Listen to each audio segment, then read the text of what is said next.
The story of our Dodger build starts out with us measuring up, marking out, cutting and shaping new panels out of PVC foam at the boatyard. Until a freak gust of wind picked up all of our foam panels and blew them into the sea.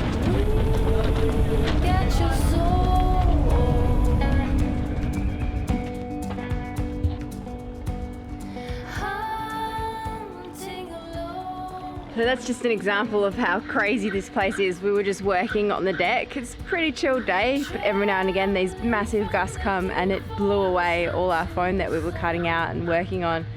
And we just quickly raced down here, set up the dinghy. Troy went out rowing and collected what we could, but one piece of yellow foam has completely disappeared. Have no idea where it's gone. Was standing on the Dodger, couldn't find it, couldn't see it.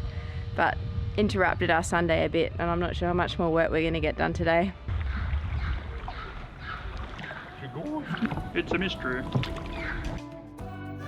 Welcome to Free Range Sailing. For those of you that are new here, our boat Marul is a Clansman 30.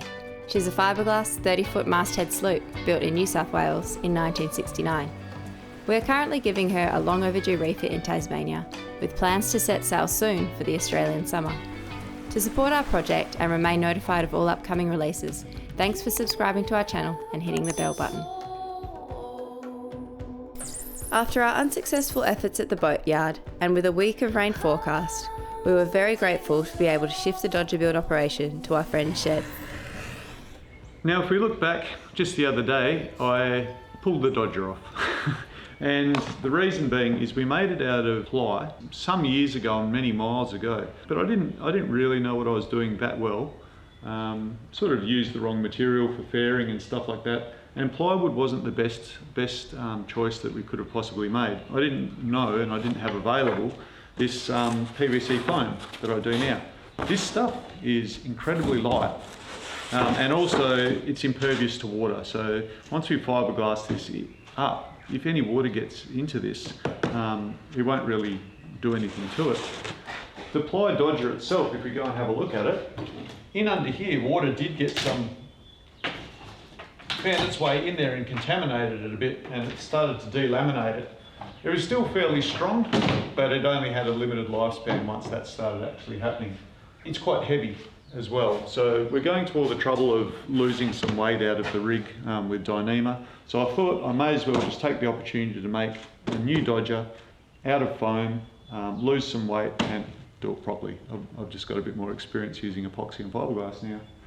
So it'll look roughly the same, the same sort of outlines. I'm pretty happy with the lines that it follows, but I think we'll just change the roof somewhat, and we'll just see that as we go along. The reason I made this is there used to be a soft canvas Dodger, like many boats, but sailing down the WA coast, it was probably about a 3 metre sea on a 3 metre swell, and we took a wave over the boat. Well, I did. Pesky wasn't with me then. Took a wave over, and it sort of wrecked it.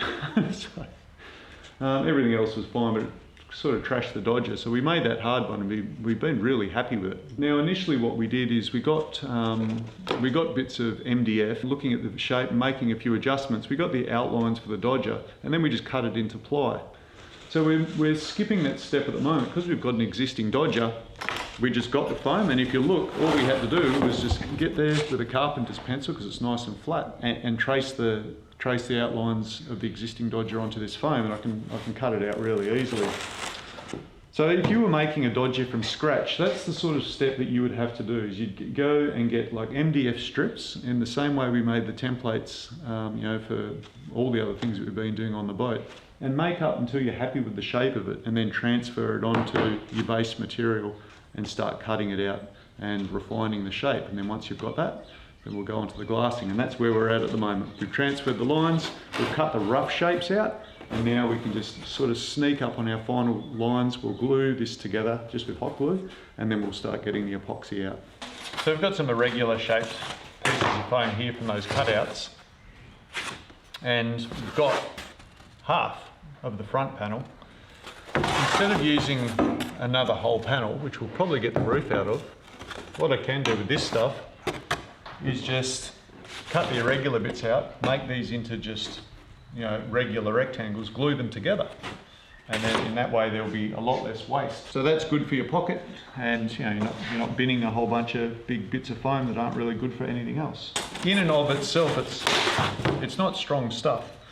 But once we coat both sides with fiberglass, really well bonded with epoxy, then the whole thing will be really strong.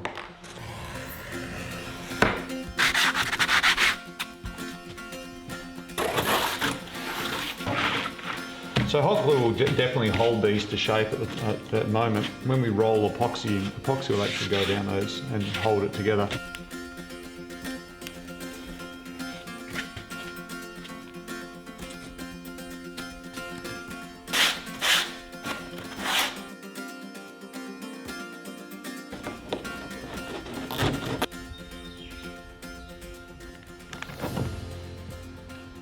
So the steps are match it up, zippy tie it, then hot glue, then we can take those zippy ties out, we can smooth that, and then we can resin and tape. So we had the benefit of this metal frame. Obviously other people building a Dodger aren't going to have that. So, you know, other people might want to quickly just whip something up out of wood to hold it how they're going to. We're just, as usual, just use what we've got and sort of improvise, so that's what we're doing. But I just ran a tape measure over everything and it looks fairly close to the original Dodger, so so far so good.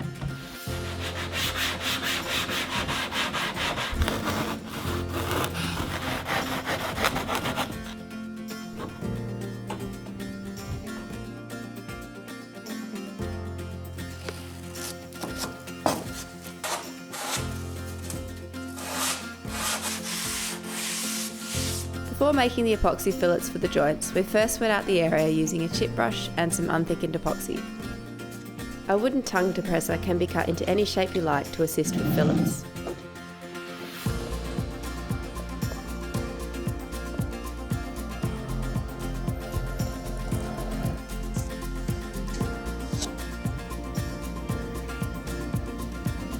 A tongue depressor can also be shaped into a small wooden chisel to remove any excess epoxy.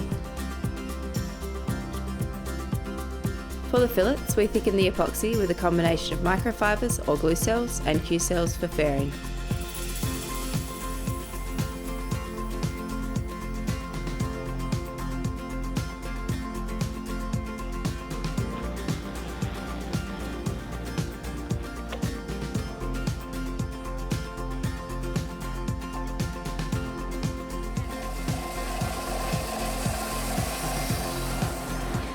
So you can see how you can control the size of the fillet.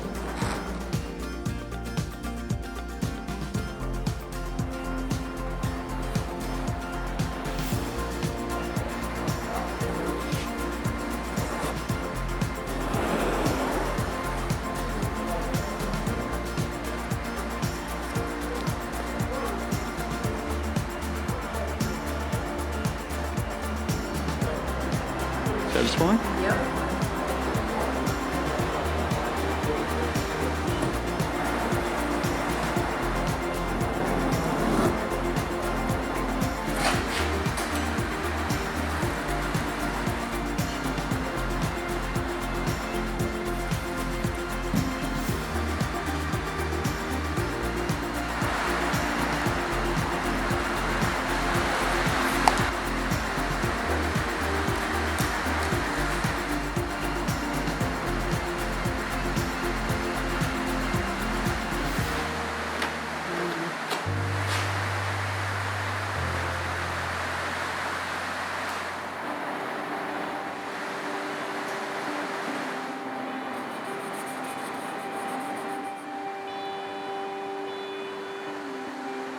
Once the epoxy fillet had firmed up a little, I used a gloved finger, wet with some denatured alcohol or methylated spirits, to polish and smooth out the fillets. After carrying out this step, the fillets were smooth enough for us to be able to apply 250 gram per square metre fiberglass tape and epoxy to the joints, eliminating the need to sand in between steps.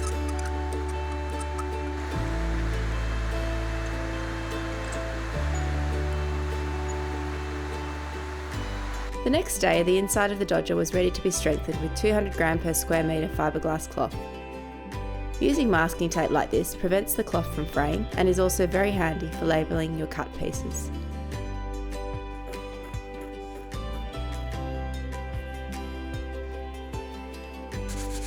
Before fiberglassing, Troy smoothed out the edges of the fiberglass tape joints. When fiberglassing, you don't want any sharp edges, as they may create air pockets that prevent the fiberglass cloth from adhering to the Dodger with the epoxy.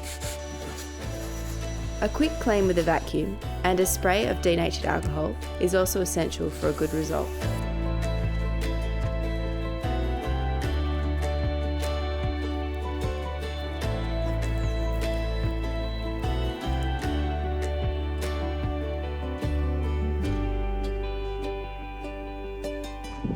With the inside of the Dodger strengthened, it was time to take it to the yacht for a test fit.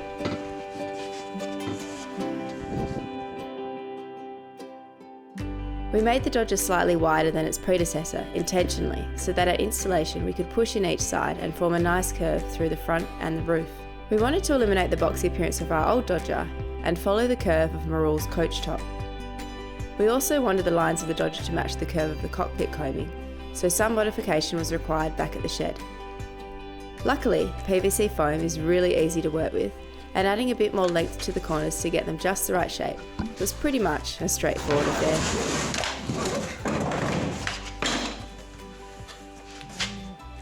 It's alright, not too cold in here.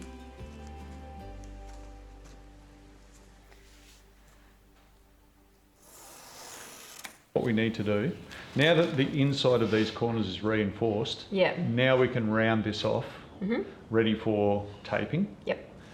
And I got this stuff. Now, one of the advantages of this PVC foam is it can be shaped like any PVC with heat.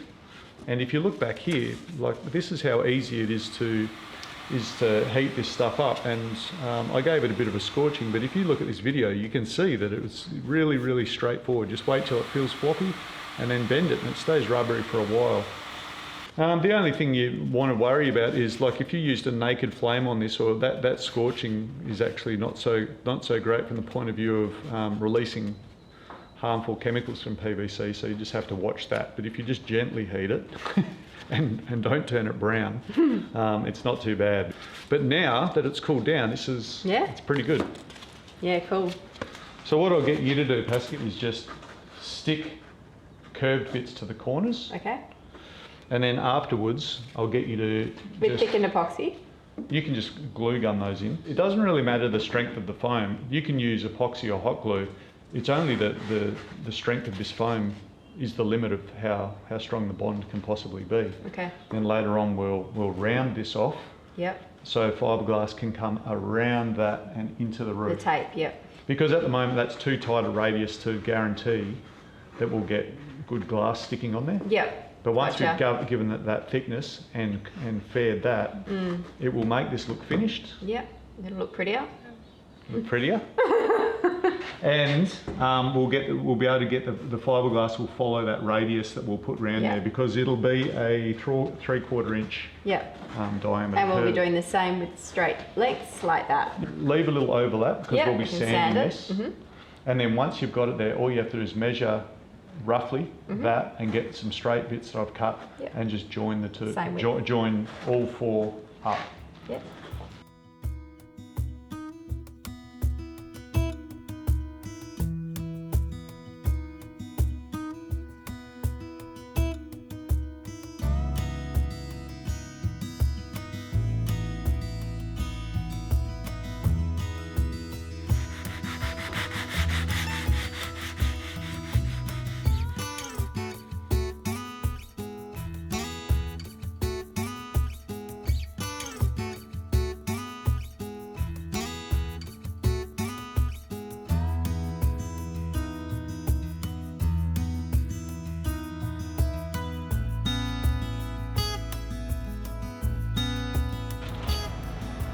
That's your sanding block, Pasky.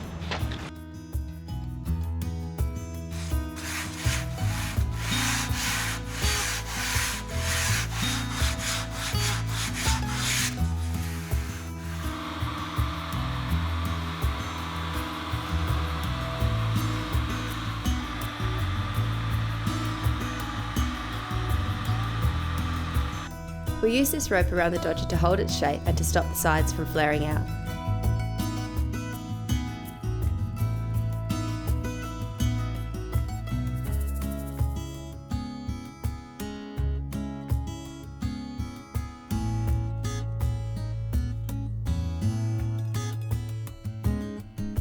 Once again, before applying the fillets, we wet out all the joints with unthickened epoxy and a chip brush. Troy also marked out any holes we'd made transporting the foam dodger to and from the boat to repair with thickened epoxy.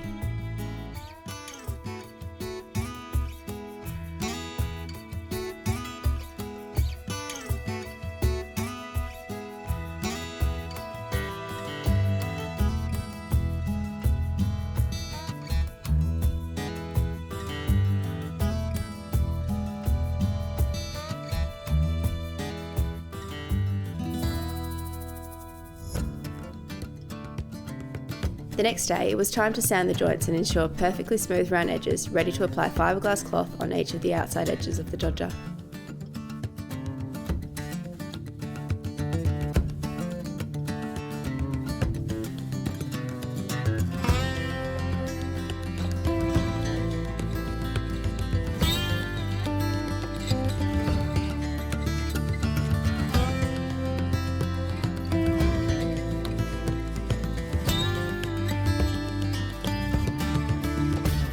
So what we need to do, we can't glass this and we can't glass that, Yep. but we need to glass this. So we've got something to screw into on the boat, and once we screw it to the boat, then this will take its curved shape. We'll be able to push it. Yeah, it'll push in and that'll give us the curve that we want. Yep. And when that pushes in, that'll give us the front curve that we want. Yep. So for now we just want to glass this. Okay. When laying up your first sheet of glass on PVC foam, we found it's best to wet out the surface first with epoxy to fill the open foam cells.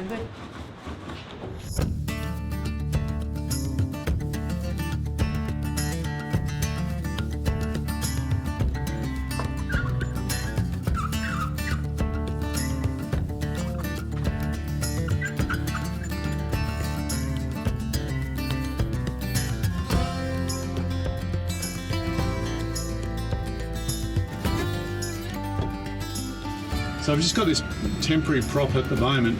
We fiberglass this side, and as soon as I fiberglass the other side with a couple of layers, it'll lock that curve in. And I just want a very subtle curve on the roof to shed water, to give it a little bit of strength, because it's an arch rather than a flat plane. But I don't want to go too extreme, because I still want to be able to fillet fish on there. With the dodger in position and the curves the shape we wanted, the day before we'd laid out a sheet of 200 gram fiberglass cloth on the roof and the front of the dodger to hold the curves. The next step was to epoxy in fiberglass tape around the roof surrounds. Using the consolidator really helps to wet out the cloth and remove any air bubbles that may have formed between the cloth and the dodger.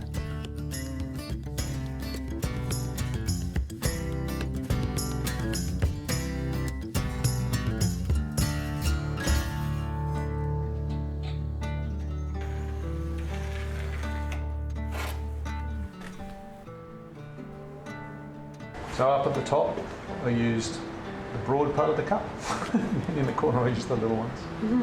So that picked that up pretty well. So we'll cut that out and we'll have a nice curved radiuses through there. Okay, so there's lines marked out. We'll cut these out now.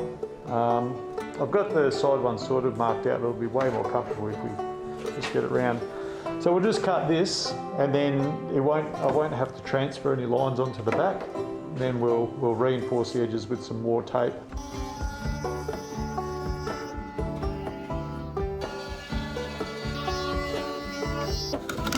Oh.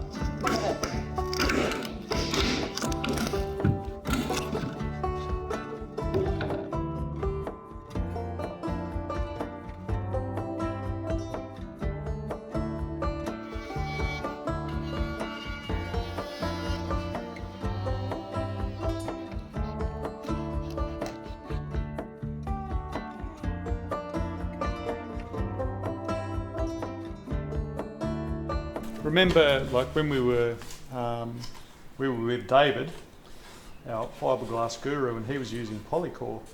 He was just hollowing out the polycore, which is a bit different to this foam, but there's some similarities. He was hollowing this out and then putting a nice big goop of thickened epoxy in there. So we're just going to follow his lead on this one. And we also have another friend, Jim, who's used this particular stuff, foam for construction. He does the same thing.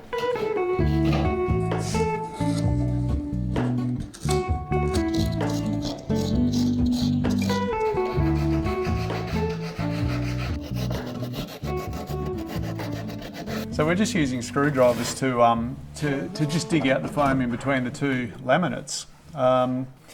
We've got some files there, but I don't want to use them just because I've treated them with Fisher Lean, well, Mako oil is what it's called, made in Mission Beach in Queensland actually, we're close to where I came from. So we haven't used that just in case the treatment I've used on my tools stops the epoxy sticking in the future. So, but these screwdrivers, they have the benefit of having round shoulders, which means they just can't cut their way through the fiberglass laminate like a knife, or let's say I was using a router or something like that. Then Pasky's just following it up with a little bit of sandpaper.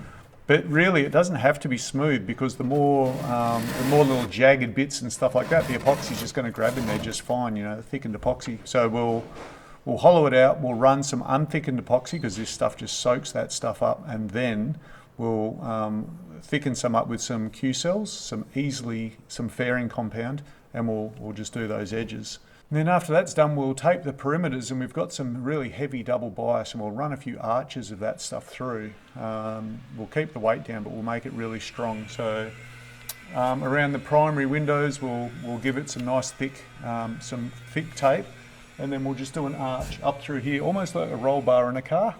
And that will, because in the front is really strong and this is really strong, but we want to be able to transfer any loads, like the two of us standing on this, down through into the boat. So we need a path for that. So we're putting in a little bar of thicker fiberglass to do that. Hello, Ramona. I can't shake the simplest feeling beyond the ghost. We stand on the opposite shore. Hello, Ramona. I reach through mysterious ceilings, my only hope. I look for the things. The point of this brush, even though we've got the epoxy in there, it really pushes it down. So the bristles apply it really nicely. And look, it acts like a squeegee almost. For all in this, I stand alone. Show me where the ending goes. Honestly don't. I should be the last to know. Yesterday you saw us, we just hollowed out a bit of the foam, sanded it so it's a nice deep groove. I said I was going to put fairing compound in, but what we did is made up a glue mix, really hard stuff, and we put that in there. So unthickened epoxy first, and then the glue mix, we let that cure overnight. It just needs to be wiped down with water to get rid of any amines that might be on the surface. Just very quick sand along just to take off anything that's on the top. But we went to some trouble yesterday to really use a tongue depressor and make things concave. We used one of those wooden chisels to make sure there's nothing on the outsides. So that's done. It's really, really hard, that's it's like a nice V of hard material in there. We'll top it off with the fairing compound, and that'll be pretty good. And then when we put our windows, whether or not we get polycarbonate or acrylic, I'm not sure, but when we stick those in there, what we've taken out of there, that strength and rigidity will be returned. But even still, this column is super strong. And then today we're also going to reinforce the back of that with that roll bar we were talking about. So it's really coming along.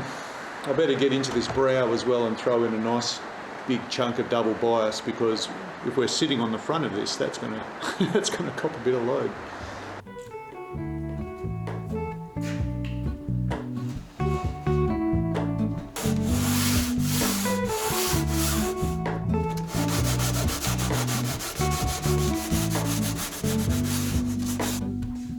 Hello, Ramona.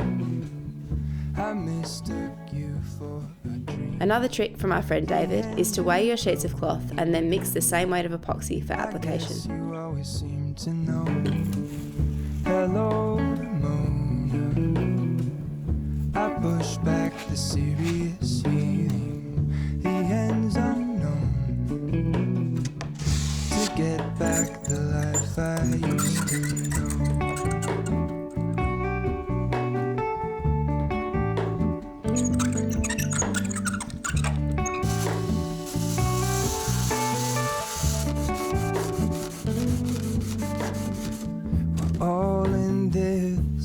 I stand alone. Show me where the ending. So as you saw, that little attachment, this little grout removing attachment is really, really good for hardened resin and fiberglass. If you just want a precise little cutter to get rid of it, grind it. It's got a nice flat surface here, really precision point here. This thing's about 2 years old. They last forever because they're made for grout, so fiberglass doesn't really provide them too much of a challenge. But they're a really good tool. They can really speed up your workflow when you're working with this stuff. These things are not particularly loud like an angle grinder would be, and they don't throw as much dust and crap everywhere. So I really, really like these. If you spill a big puddle of resin somewhere on your boat while you're working, or you've got some hard fiberglass like we saw there, it just makes such short work of it. You would be hand sanding that for a while. Hand sanding also run the risk of these little needles of, possibly going into your hand. So just being removed from that, using that to go along, really good control over these things. They're a great tool. So if you're going to do some fiberglassing, they're worth going for, not just getting old scabby grad out of a shower.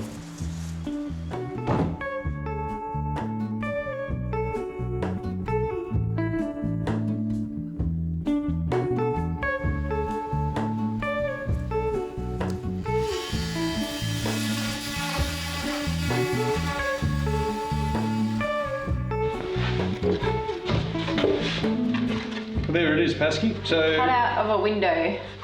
there's our window cutout.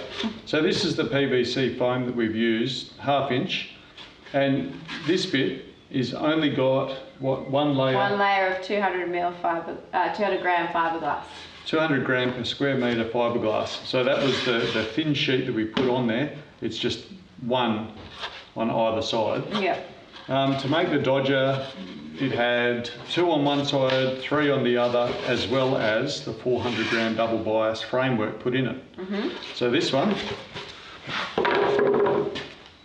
my lady, You'd think it would break because it doesn't weigh anything, does it? I reckon we could probably break it, but it will need jumping up and down.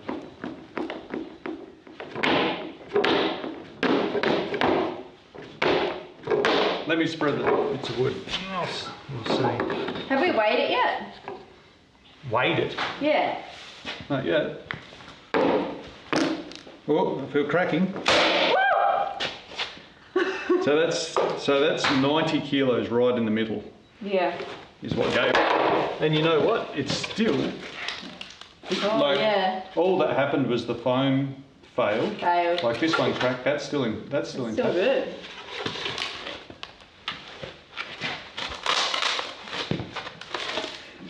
The foam.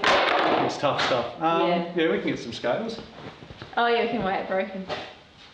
Yeah, I don't think it lost any weight when we destroyed it.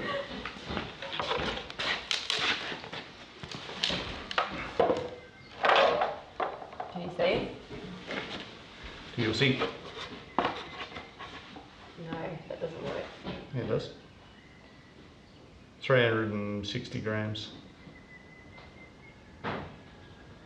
About 360 grams. Okay. So not much resin was on there really either. No. So there we go. That's basically the stuff that we've made this out of. So that is the least layer. That is the least you can put on there. Amount of glass, yeah. So it's pretty One good. piece on either side. And we can see that even when we break it like that, the epoxy has really it's good. It's not delaminating, is that what you're saying? Yeah. So it's got really good adhesion still. Yeah. So I reckon it's pretty promising stuff. It's the first time I've used it, so I'm pretty happy with it. Cool. Cool.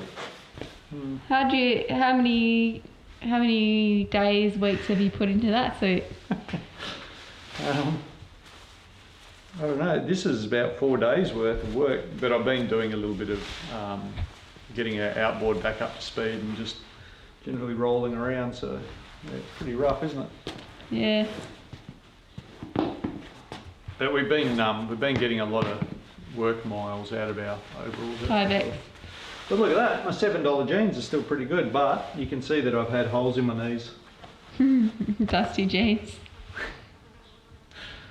but I'm just stretching that $7 as far as I can. These jeans were cheaper than those Tyvek things. I should actually be wearing the jeans over the Tyvek suit. Yeah, but they're gonna last a lot longer. And you don't want fiberglass fibers in your jeans. Oh man, we haven't had any itches, have we? Like for all the fiberglass we've been doing, it's been totally not an itchy experience. No. I had some itchy hands because I didn't wear my gloves while I was doing that, double bias. But everything else has been just great. I reckon I can get another day out of these. Waste not, want not. There we go. We'll put them there so they don't walk away. Hey everyone, thanks so much for watching part 1 of this Dodger build episode. I was really motivated to try and fit everything into one episode, but it just wasn't going to happen, so you'll have to stay tuned for part 2. There'll be a short break because I want to try and do everything in chronological order. So next week we're going to be back at the boat restoring our cockpit, which is what we were doing when we had calm dry weather, before we return to completing our Dodger.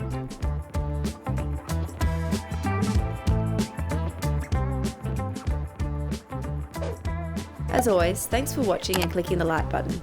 If you like what we do and you haven't subscribed already, please do so. It really helps us out and you may just be lucky number 100,000.